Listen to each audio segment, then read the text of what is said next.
क्या चाहते हैं कि अब गुजरात के लोग यहाँ भी आके फैक्ट्रीज डाले, अडानी अंबानी यहाँ भी डाले, हमारे क्षेत्र में आके हमारी धरती पर वो फैक्ट्रियाँ चलाए, वहाँ पे जो बहाली भी हो, बाहर के लोगों की बहाली हो, हम बिहारी उसमें भी मजदूर बन के खटे। यही चाहते हैं आप लोग। ये तो व्यवस्था का गृह है, विद्या का स्थान है, वहाँ आप धज्जियाँ उड़ा चुके हैं, बच्चों को खिचड़ी बांट रहे हैं। शिक्षा बांटना चाहिए आपको, तो खिचड़ी बांट रहे हैं। शिक्षकों की आपूर्ति कर नहीं रहे हैं आप।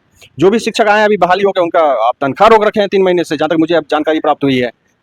आप अगर हम विकसित बिल्कुल नहीं मानेंगे। चलिए ठीक है, हम आपको सड़क दे दिए, आपको ब्रिज दे दिए, सब कुछ इंडस्ट्रीज लगवा दिया, और आप अनपढ़ गवार है, अशिक्षित है, तो क्या कर लेंगे आप कुछ नहीं कर सकते। तो बता दें कि जो हमारे साथ व्यक्ति हैं मौजूद, शिक्षित हैं, अच्छे पढ़े लिखे हैं, मैकेनिकल इंजीनियरिंग करके जॉब किए और जॉब करके फिर धीरे धीरे अपना बिजनेस भी किए। दिल्ली में कोरोना काल में इनका जो सेवा शिविर था लोगों का वो भी चला, और महाकुंभ मेले में भी इनका सेवा शिविर चला, और लोगों का सेवा। उसके बाद इन्होंने सोचा कि चलिए अपने क्षेत्र में चला जाए, और किसी रास्ते से नहीं सही तो राजनीतिक रास्ते ही अपनाकर कम से कम अपने क्षेत्र का काम किया जाए। पब्लिक समाचार, और मैं हूं मोनू कुमार। अभी हमारी मौजूदगी मुजफ्फरपुर के औराई विधानसभा क्षेत्र के औराई प्रखंड कार्यालय के पास ही है। औराई प्रखंड कार्यालय के सामने जनसुराज का कार्यालय भी है, और जनसुराज पार्टी के सूत्रधार प्रशांत किशोर जी से लोग जुड़ रहे हैं धीरे धीरे, और औराई विधानसभा क्षेत्र से संभावित उम्मीदवार अविनाश झा जी हमारे साथ जुड़ रहे हैं, और उनसे क्या कुछ बातें हैं, क्या कुछ कार्यक्रम है आगे का, और क्या मुद्दा है, और औराई का मेन मुद्दा क्या है, और पिछली सरकार ने कितना काम किया है, इन सभी चीज़ों पर मैं बात करने की कोशिश करूंगा। तो नमस्कार सर, स्वागत है आपका। बहुत बहुत धन्यवाद, आपका भी स्वागत है हमारे कार्यालय में, और आपके चैनल के माध्यम से सभी जनता जनार्दन को मेरी तरफ से प्रणाम, नमस्कार। हम थोड़ा व्यस्त हैं क्योंकि हम 16 तारीख में हमारे प्रशांत किशोर जी का मुजफ्फरपुर का आखिरी सभा होने जा रही है सकरा में, और उसमें हम थोड़ा व्यस्त चल रहे हैं। और बाकी हम तो अभी भी क्षेत्र में बने हुए हैं। कल भी हम भरथुआ तरफ थे, और हम बांध के उस तरफ थोड़ा काम ज़्यादा कर रहे हैं, क्योंकि ये सब जो हाईलाइटेड एरिया है, जजुआर हो गया, औराई हो गया, वहाँ तो सब लोग पहुँच रहे हैं। जो कोने कोने और जो वंचित लोग हैं वहाँ कोई नहीं पहुँच पा रहा है, न वहाँ कोई व्यवस्था ही नहीं है। तो हम उन लोगों को टारगेट करने में लगे हुए हैं जो लोग हर चीज से वंचित हैं। तो क्या लगता है कि औराई विधानसभा क्षेत्र में जो सरकार वर्तमान में चल रही है, वो सरकार कह रही कि विकास की गंगा बह रही है, हर जगह चारों ओर विकास है। 20 साल पहले बिहार औराई विधानसभा क्षेत्र कैसा था, चचरी का ज़्यादा वो था, और अब धीरे धीरे पुल पुलिया निर्माण हुआ है, सड़क निर्माण हुआ है। अब औराई का क्षेत्र जो भी है विकास से ऊपर उठकर अब यहाँ इंडस्ट्रियाँ लगेगी और रोजगार खुलेंगे। बिल्कुल इंडस्ट्रियाँ लगेगी, रोजगार खुलेंगे, लेकिन बच्चे ही आपके अशिक्षित रहेंगे, अनपढ़ गवार रहेंगे, तो क्या कर लेंगे आप उस इंडस्ट्रीज या फैक्ट्रीज का। क्या चाहते हैं कि अब गुजरात के लोग यहाँ भी आके फैक्ट्रीज डाले, अडानी अंबानी यहाँ भी डाले, हमारे क्षेत्र में आके हमारी धरती पर वो फैक्ट्रियाँ चलाए, वहाँ पे जो बहाली भी हो, बाहर के लोगों की बहाली हो, हम बिहारी उसमें भी मजदूर बन के खटे। यही चाहते हैं आप लोग। यही तो व्यवस्था बना रखे हैं। बिल्कुल तरक्की होगा, मैं इतना दावा देता हूँ। चलिए यहाँ मानता हूँ मैं, यहाँ पे बहुत तरक्की हुई औराई में। तरक्की का मतलब क्या जानते हैं, क्या समझते हैं? सड़क नहीं, नाली नहीं, शिक्षा, कितने लोग शिक्षित हैं? स्कूल का क्या हाल है, क्या देख दया आता है। आप किसी भी स्कूल में, इतना मैं आज चैलेंज के साथ बोल रहा हूँ, एक बात, किसी भी स्कूल में आप चले जाइए, कोई भी स्कूल औराई विधानसभा या कहीं भी बिहार के किसी स्कूल में, शाम के बाद आपको वहाँ पे दारू पीते हुए लोग नजर आएंगे, या नहीं आएंगे तो उस परिसर में आपको खाली बोतल नजर आएंगी। कैसे? अधिकांशतः स्कूल का जो बाउंड्री वॉल होता है और मेन गेट लगा होना चाहिए। अधिकांशतः स्कूल में, सरकारी स्कूल की व्यवस्था इसी तरह है, लगभग इसी तरह है। शर्म वाली बात है। वो शिक्षा विद्यालय है, विद्या का गृह है, विद्या का स्थान है, वहाँ आप धज्जियाँ उड़ा चुके हैं, बच्चों को खिचड़ी बांट रहे हैं। शिक्षा बांटना चाहिए आपको, तो खिचड़ी बांट रहे हैं। शिक्षकों की आपूर्ति कर नहीं रहे हैं आप। जो भी शिक्षक आए हैं अभी बहाली होकर, उनका आप तनख्वाह रोक रखे हैं 3 महीने से, जहाँ तक मुझे अब जानकारी प्राप्त हुई है। आप अगर हम विकसित बिल्कुल नहीं मानेंगे। चलिए ठीक है, हम आपको सड़क दे दिए, आपको ब्रिज दे दिए, सब कुछ इंडस्ट्रीज लगवा दिया, और आप अनपढ़ गवार है, अशिक्षित है, तो क्या कर लेंगे आप कुछ नहीं कर सकते। बस मजदूर बन के उसमें खटिएगा, आपको कोई पद नहीं मिल सकता है।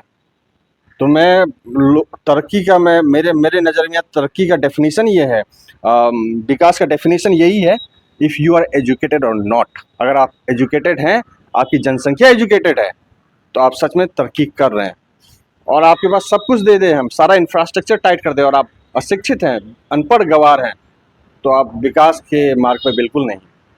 प्रशांत किशोर जी कहते हैं कि लोगों को अगर गुलाम बनाना हो, जनता को, आम जनता को अगर मूर्ख बनाकर गुलाम रखना हो तो उनसे उनकी शिक्षा छीन लीजिए, वो अपने आप गुलाम बन जाएंगे। इस बात का मतलब क्या मतलब है और कितना इस बात में सही या गलत है? बिल्कुल गुलाम रहेंगे, क्योंकि आप जब गवार रहेंगे, अनपढ़ गवार रहेंगे, तो आप बस एक गुलामों की तरह खटेंगे, मजदूर बन के रहेंगे। पद तो आपको प्राप्त हो नहीं सकता है, ना आपका बुद्धि काम करेगा। हम जो बोलेंगे वही करना पड़ेगा आपको, है ना। आप गुलाम बन के रहेंगे। शिक्षा, आई मीन, इंग्लिश में कहावत है, education is the key to success, या education is the key to independence. शिक्षा ही चाबी है आपका सक्सेस का और आपकी स्वतंत्रता का। हाँ, अभी हाल में बहुत अभी पीछे हमने स्वतंत्रता दिवस मनाया, लेकिन वो क्या हम स्वतंत्र हैं? नहीं है, क्योंकि हम शिक्षित नहीं हैं। शिक्षित रहेंगे, आपका आप स्वतंत्र रहेंगे, आपके पास इतना पावर रहेगा, आप में इतना क्षमता रहेगा कि आप अच्छा निर्णय ले सकते हैं। समाज की प्रॉब्लम्स को आप देख सकते हैं, समझ सकते हैं, उसके लिए आवाज़ उठा सकते हैं। ये सब आप तभी कर सकते हैं जब आप शिक्षित रहेंगे। आप शिक्षित नहीं हैं तो आप एक बंधुआ मजदूर हैं और आप गुलामी करते रहेंगे। प्रशांत किशोर जी, जब से जनसुराज पदयात्रा के दौरान जब से बिहार में पदयात्रा शुरू किए हैं, तब से लेकर महागठबंधन के लोग कहते हैं कि ये बीजेपी का एजेंट है, और बीजेपी वाले कहते हैं कि ये कांग्रेस की चाल पे चल रहे हैं, और इस तरह की बयानबाजी चलती आ रही है और अभी तक चल रही है।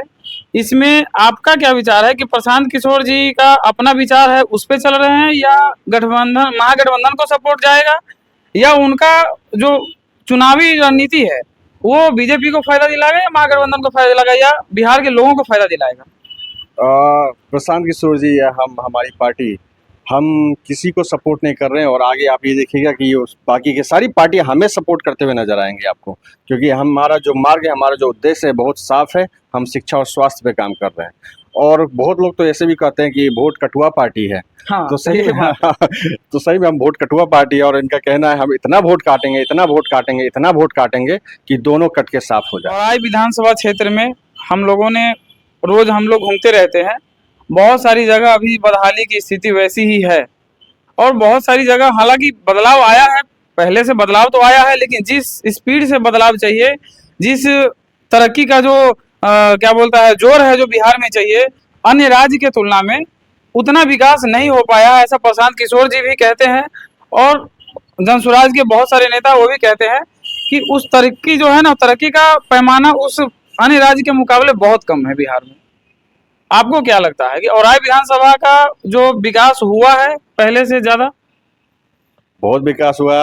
आपका हमारा जो धरोहर था भैरव स्थान, वहाँ जो मेला लगता था वो चला गया, शिफ्ट हो गया गढ़ा में। यही विकास हुआ। हमारा मेला क्या होता है, उनका क्या निजी मेला है वो। मतलब और ठीक है, गढ़ा मेला उनका निजी मेला है, मानते हैं। आप विधायक कहाँ के, औराई के हैं या गढ़ा के हैं? औराई में क्या ठीक है, आपको मेला लगाना था, लगाते। औराई में जगह की कमी है क्या? एक से एक जगह पर आप वहाँ मेला लगाइए, उससे आपको कम से कम जो 1 महीना का मेला लगता है, जो भी आपका जो भी समय का मेला लगेगा, यहाँ के लोकलाइट्स जो हैं, लोकल लोग हैं, उनको उससे फायदा रहेगा। जो भी होगा वहाँ की आम जनता को फायदा रहेगा। आप विधायक चुने गए हैं औराई से, ना कि मुजफ्फरपुर से। आप उधर जा रहे हैं मेला लगा लें, वहाँ के लोगों को भलाई देख रहे हैं। यहाँ के लोग क्या कर रहे हैं वो आपको बिल्कुल भी अंदाजा नहीं है। आपने भैरव स्थान का मेला में किया क्या है, उसमें क्या आपकी एफर्ट्स रही है, क्या आपका योगदान रहा है? हमें तो कुछ नजर आ नहीं रहा है। क्या लगता है कि आपकी सरकार आने के बाद अगर आप विधायक चुन के आते हैं तो क्या भैरव स्थान मेला को फिर से बड़े लेवल पर ले जाने की कोशिश रहेगी? बिल्कुल, वो हमारी धरोहर है, उसको सबसे पहले हम उस पर ध्यान देंगे और उसको बहुत भव्य बनाएंगे और बहुत बड़े पैमाने पे उस मेला को हम ले जाएंगे। राजनीति का स्तर ये रहा है, टिकट जो बांटा जाता है पार्टियों के द्वारा, उसमें एक जाति फैक्टर भी बहुत बड़ी चीज रहती है, और उस जाति फैक्टर में क्या लगता है औराई विधानसभा क्षेत्र से आपकी दावेदारी मजबूती तरीके से आप रख पाएंगे? हम तो सबको यही मनाते आए हैं, क्षेत्र में भी रहते हैं कि जात पात से ऊपर उठिए। अब वो समय नहीं रहा। हमारा एक ही नारा है, जात पात से ऊपर उठ के जो आपको प्रत्याशी समझ, क्योंकि देखिए सबसे पहले बता दूं कि जनसुराज पार्टी में टिकट ना बेची जा रही है, ना किसी पैरवी की तरह मिल रहा है। यहाँ ऐसा है कि यहाँ लोग खुद चुनेंगे उनका प्रत्याशी कौन रहना चाहिए। यहाँ सर्वेयर घूम रहे हैं, उनके लोगों से पूछताछ हो रही है किसको टिकट दिया जाए। तो मैं तो ये कहना चाहूँगा आपके माध्यम से लोगों की जात पात से ऊपर उठिए और शिक्षा की तरह हमें बढ़ना है और स्वास्थ्य में सुधार, स्वास्थ्य विभाग में हमें थोड़ा बूस्ट करना है। ये सब चीज़ को मद्देनजर करते हुए अपना एक प्रतिनिधि को चुनिए और उसको हम फिर आगे ले जाएंगे। लास्ट सवाल मेरा रहेगा कि आगे का क्या कार्यक्रम है कुछ, और कैसे यहाँ की राजनीति को ये मात दे पाएंगे और राजनीति को मात देकर अपनी दावेदारी और लोगों का यहाँ का जो भी समस्याएं हैं उनको सुलझा पाएंगे। हम 1 to 1 जा रहे हैं, लोगों से मिल रहे हैं और लोगों को समझा रहे हैं उनके बेनिफिट में क्या होना चाहिए, क्या नहीं होना चाहिए। तो ये हमारा कैंपेनिंग चल रहा है और इसको हम थोड़ा बड़े लेवल पे ले जाएंगे और इसको हम चेन मार्केटिंग की तरह एक उसी अंदाज में हम लोगों तक एक ज्ञान की गंगा बहाने की कोशिश कर रहे हैं, ताकि लोगों की आंखें खुले और लोग सोच समझ कर इस बार वोटिंग करें। ठीक है, और आपके चैनल के माध्यम से इतना कहना चाहूँगा सभी के लिए, इस बार शिक्षा देखिए, आप सबसे एक मौका मांग रहे हैं, मैं नहीं, हम जनसुराज पार्टी, हम प्रशांत किशोर एक मौका मांग रहे हैं। आपको बदलाव नहीं दिखेगा तो फिर आप जो कहिएगा, हम भी यही हैं, आप भी यही हैं, आपको जैसा लगेगा, जो लगेगा वो कर दीजिएगा। बदलाव तो हम ला कर रखेंगे यहाँ पे। और हाँ, समय बिल्कुल लगेगा क्योंकि देख सकते हैं औराई में कुछ बची नहीं है। तो सबसे पहले तो हमें ये दुर्भाग्य है, शर्म आती है कहने में, हमें तो सोचने और समझने में महीनों लग जाएंगे कहाँ से शुरू करें, क्योंकि कुछ बचा ही नहीं है यहाँ पे। रास्ता, सड़क, ये सब तो बहुत, नाली, ये सब बहुत दूर की बात है। चचरी और ये सब आज से नहीं, ये बहुत पुरानी डायलॉग हो गई। किसकी भी सरकार बनती आई हो, कभी भी चुनाव आई हो, चुनाव से 6 महीना पहले चचरी का बात उठ जाता है, हर बार की बात है, चचरी का एक मुद्दा उठ जाता है। हमें चचरी से, चलिए हम चचरी पे ठीक खुश हैं, हम चचरी हमें चाहिए, रहने दीजिए, चचरी को यथा जगह पर रहने दीजिए। हम बस शिक्षा पर ध्यान देंगे, हमारे बच्चे, हम अगर शिक्षित होंगे, सब कुछ आपको अपने आप बनते हुए नजर आएगा। चलिए, एक और सवाल है लास्ट, कि जो कार्ड बनाई जा रही है आपके पार्टी के द्वारा, ये कार्ड कितना मतलब ये साबित कर पाएगी लोगों को कि भाई इस कार्ड से लाभ जो मिलने वाले, जो भी वादे किए जा रहे हैं, क्या लगता है इतने बड़े बड़े वादे पूरा कर पाएंगे? बिल्कुल कर पाएंगे। भ्रष्टाचार जैसे ही खत्म हो जाएगा बिहार में, सारा वादा पूरा कर दिया जाएगा। जैसे ही सरकार बनती है जनसुराज पार्टी की, ये कार्ड का डायरेक्ट लाभ आपके घर तक पहुंचेगा। ये बिहार में सबसे बड़ी जो दीमक की तरह बिहार को चाट गया वो है भ्रष्टाचार, हर चीज़ में घूसखोरी। तो उस पर हम रोक लगाएंगे। जैसे उस पर रोक लगाते हैं, ये क्योंकि बिहार से इतना पैसा बाहर जा रहा है जिसका आपको कोई अंदाज़ा नहीं है, बिल्कुल अंदाज़ा नहीं है। और बिहारी लोग जो बाहर मजदूरी कर रहे हैं, वो जो बाहर मजदूरी, बाहर के राज्यों को पैसा कमा कमा के दे रहे हैं, वो अगर यहाँ पे आ जाए, उनको रोजगार यहीं मिल जाए, यहीं कमाने लग जाए, यहाँ की जो इकोनॉमी है कैसी बूम करेगी, कितना ग्रोथ रहेगा, उसका आप अंदाजा नहीं लगा सकते हैं। शराबबंदी कानून का अगर हटा दिया जाए, कितना पैसा यहीं बिहार में रह जाएगा और बिहार में आर्थिक जो उसका कहते हैं राइज रहेगा, इकोनॉमी राइज, उसका आप अंदाजा नहीं लगा सकते हैं। तो ये सब चीज़ें हैं। तो इसी सब चीज़ों को मद्देनजर रखते हुए इतना डंकी की चोट पर कहते हैं कि जो कार्ड बना रहे हैं हम, बिल्कुल उसका लाभ हर घर तक पहुंचेगा।